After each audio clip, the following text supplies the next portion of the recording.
The morning sun stretched long golden shadows across the Wyoming prairie as we followed a lone rider toward a town that seemed to have forgotten more than it remembered. Dust curled beneath the steady hooves of his horse, while weathered storefronts slowly came into view beyond the hills. Travelers often hurried toward the saloon, the blacksmith, or the general store, but Jacob Mercer never hurried. He had spent enough years crossing the frontier to know that the quietest places often carried the loudest stories. Before he ever reached the town's main street, something beside the old wagon road caught his attention. Half hidden beneath waist-high weeds stood a crumbling stone memorial. Fallen timber leaned against it, wild vines wrapped around its edges, and years of neglect had nearly swallowed it whole. Only the top of the weathered monument remained visible, its carved surface stained by rain and time. Wagons rolled past without slowing. Children laughed as they chased one another nearby without giving it a second glance. Even the townsfolk who passed within arm's reach seemed to look everywhere, except toward the forgotten monument. If you enjoy heartfelt Western mysteries filled with courage, forgotten history, and the kind of stories that stay with you long after they're over, we'd love to have you with us. Please subscribe and join us as we uncover another tale from the American frontier. Jacob dismounted without saying a word. He removed his hat for a brief moment, studying the worn stone as though greeting an old friend. Whatever this memorial had once meant, someone had allowed it to disappear from memory.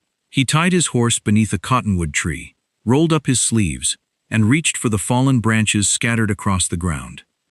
There was no audience. No reward waited for him. He simply began. One branch after another disappeared into a growing pile. Thick weeds gave way beneath careful swings of his shovel. Loose stones were lifted from the earth and placed neatly beside the monument. Dust rose into the morning air, while hidden sections of carved granite slowly emerged beneath layers of dirt. By midday, curious eyes had begun watching from across the street. "What's he doing?" one shopkeeper quietly asked. "I've lived here 30 years, another man replied. "Nobody's touched that memorial in decades." A pair of elderly women paused with baskets in their hands. "My grandmother used to tell stories about that place," one whispered.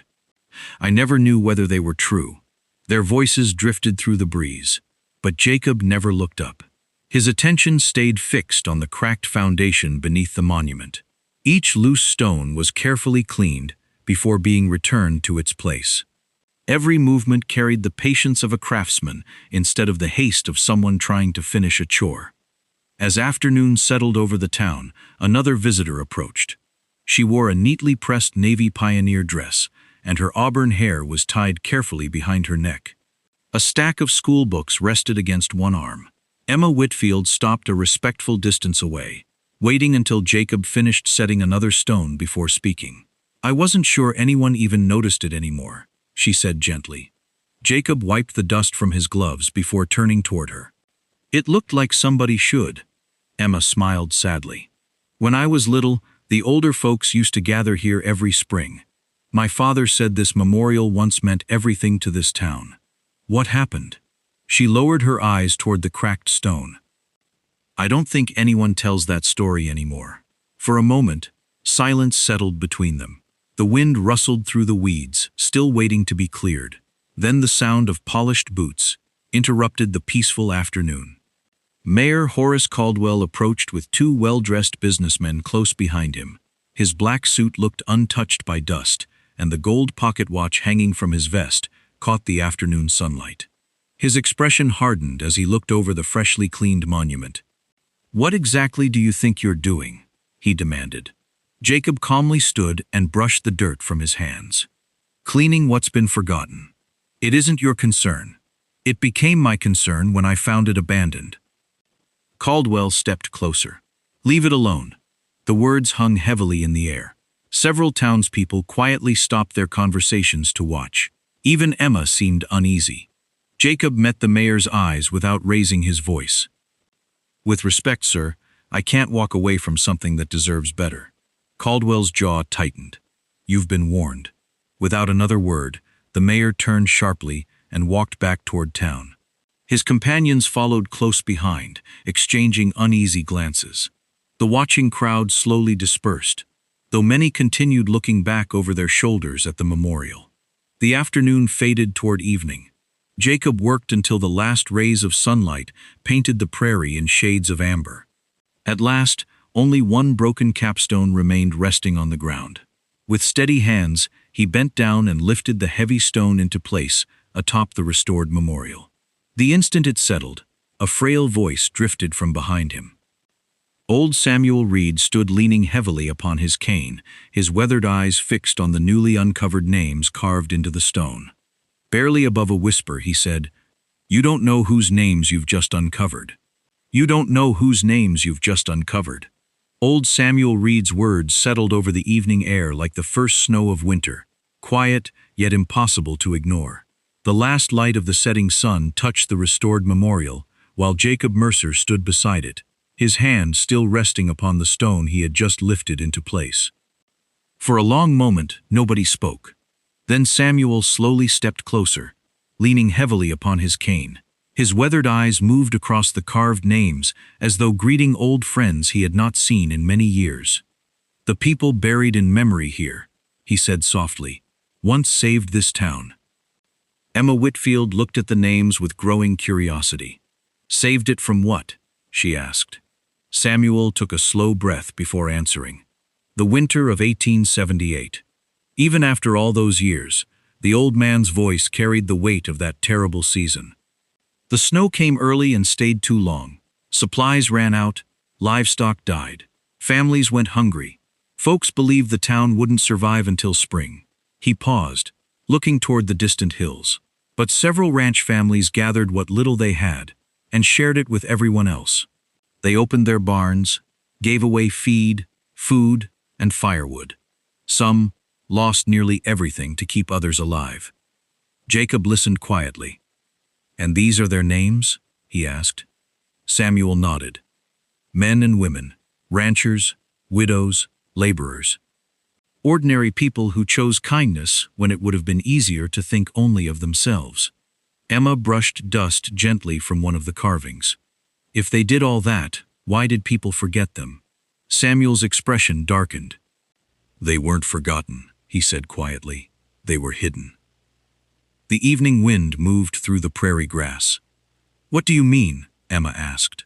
Samuel looked toward town before lowering his voice. "Years later, certain people decided those names were inconvenient. The memorial was neglected. Stories stopped being told. Little by little, memory disappeared." "Toke!" Before anyone could ask more, Samuel turned away. "I'm an old man," he said. "But there are records somewhere. Records don't forget as easily as people do." That night, the town seemed strangely different. Whispers drifted through the streets. Men paused outside the general store to speak in hushed voices. Women remembered stories their grandparents had once told. Children asked questions their parents could not answer.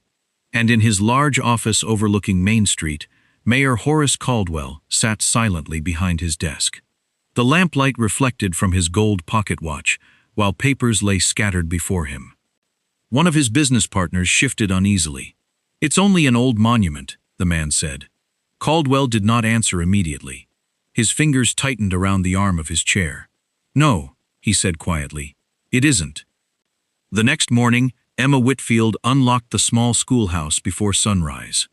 Dust floated through narrow beams of light as she climbed toward the attic, where old records had been stored for decades. Shelves lined the walls, crowded with faded books, maps, and ledgers that few people had touched in years. If you're enjoying this journey into forgotten frontier history, we'd be grateful if you left a like. It helps these stories reach others who appreciate courage, mystery, and the hidden heroes of the Old West. Emma carefully opened one record book after another. Attendance lists, land notes, letters, old town announcements. Hour after hour passed. Then, near the bottom of a wooden trunk, she found a thick ledger covered in worn leather. Across its front were faded words. Town Records, 1875 to 1885. Her heart quickened. Meanwhile, Sheriff Nathan Briggs stood outside the jailhouse speaking with several older townsfolk. "I only want to know what people remember," he said calmly. Most shrugged. Some avoided answering. But one elderly rancher finally spoke. "My father used to mention those families," he said quietly. Then one day, people stopped talking about them. Sheriff Briggs frowned. "Why?" The old rancher looked toward Mayor Caldwell's office. "I suppose that's the question." By afternoon, Mayor Caldwell had begun pacing inside his office. More people were talking. More questions were being asked. And for the first time in many years, the restored memorial stood in the center of those questions like a voice that could no longer be silenced. Inside the schoolhouse attic, Emma sat carefully turning the pages of the old ledger. There they were. Lists of supplies. Names of ranch families.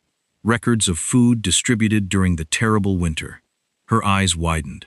This was proof. Then suddenly, she stopped. Near the middle of the ledger, one section ended abruptly. The next page began in the wrong place. Emma looked closer. Her breath caught.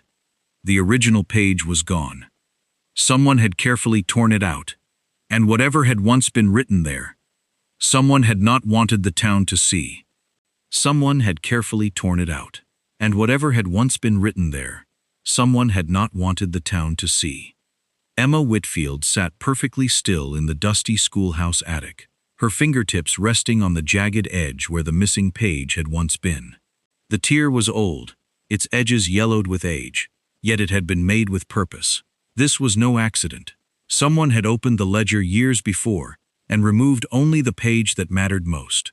She carefully closed the book and hurried into the morning light. Across town, Jacob Mercer had already returned to the memorial. The stone monument now stood proudly above the prairie grass, but something about its base still troubled him. The foundation seemed uneven, as though the earth itself had shifted beneath it. He knelt beside the memorial and pushed aside another layer of loose dirt. His shovel struck stone, not the smooth granite of the memorial, but rough-cut blocks buried beneath the surface. Curious, Jacob worked slowly, brushing away decades of packed soil instead of forcing it aside. One by one, more stones appeared. They formed a wide foundation extending far beyond the monument itself. "It was never meant to stand alone," he murmured. The memorial had once rested upon a much larger platform. Someone had intentionally buried it. By noon, several townspeople had gathered nearby. No one laughed anymore.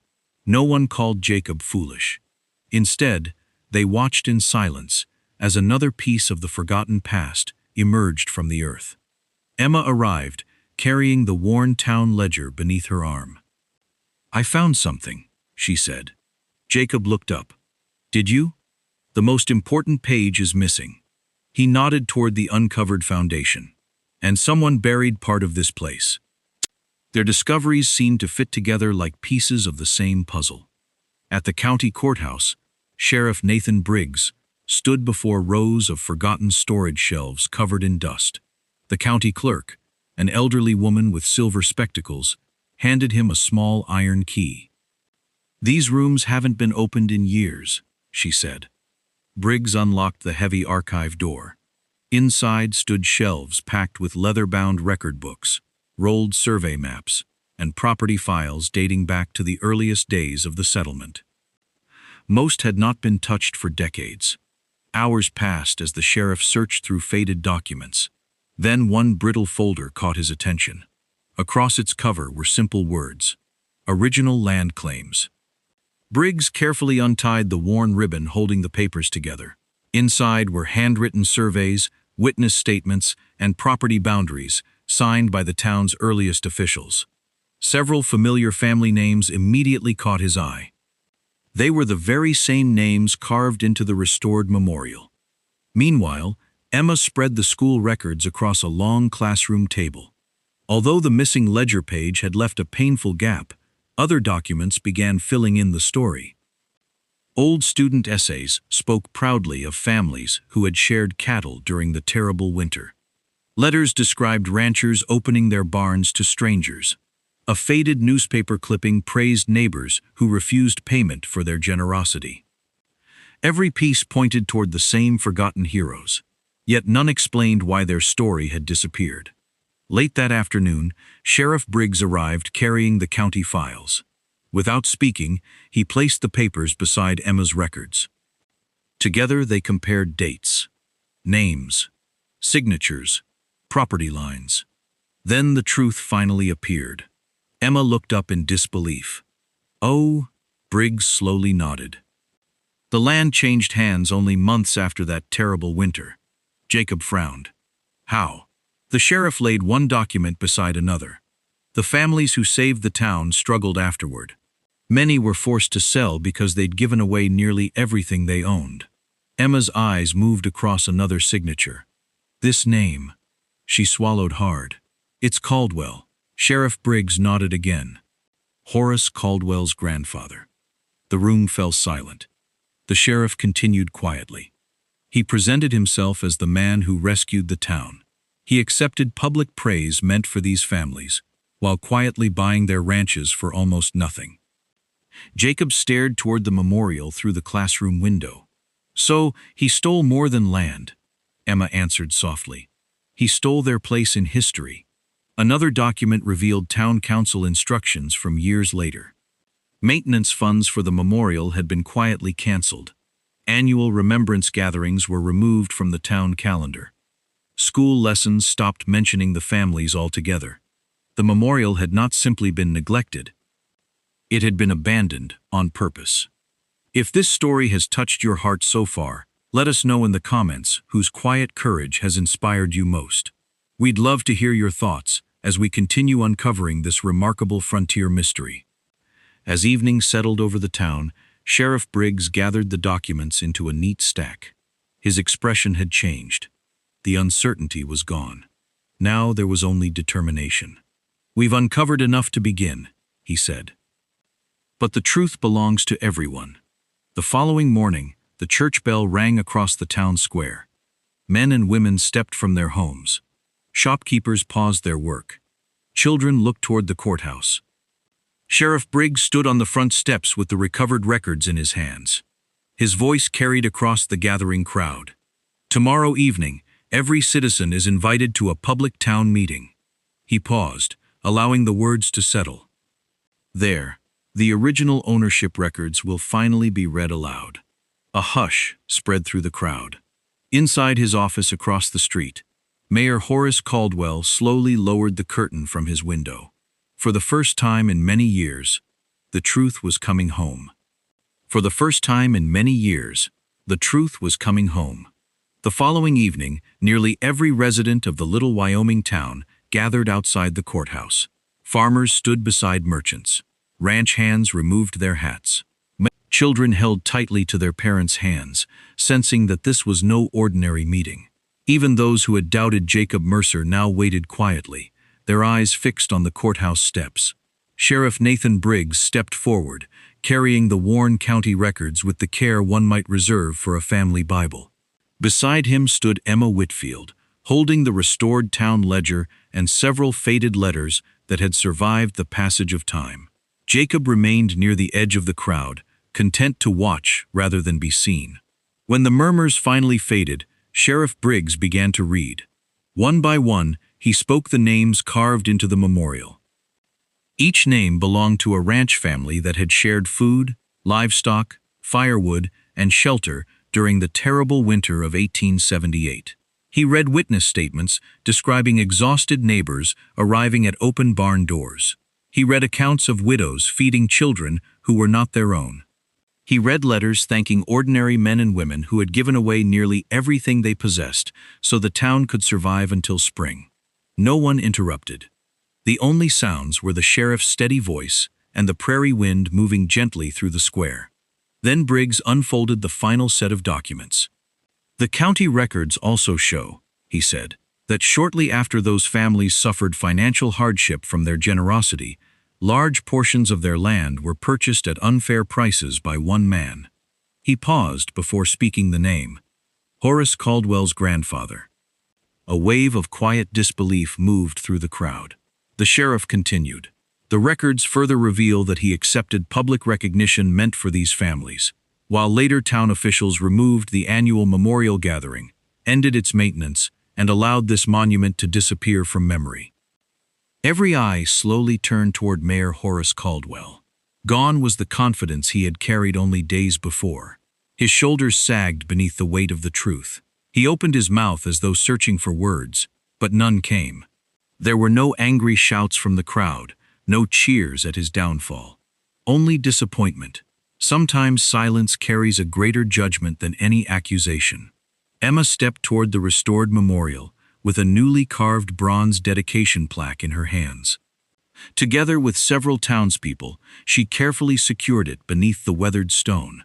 Its inscription read, "In loving memory of the ranch families who chose compassion over comfort during the winter of 1878.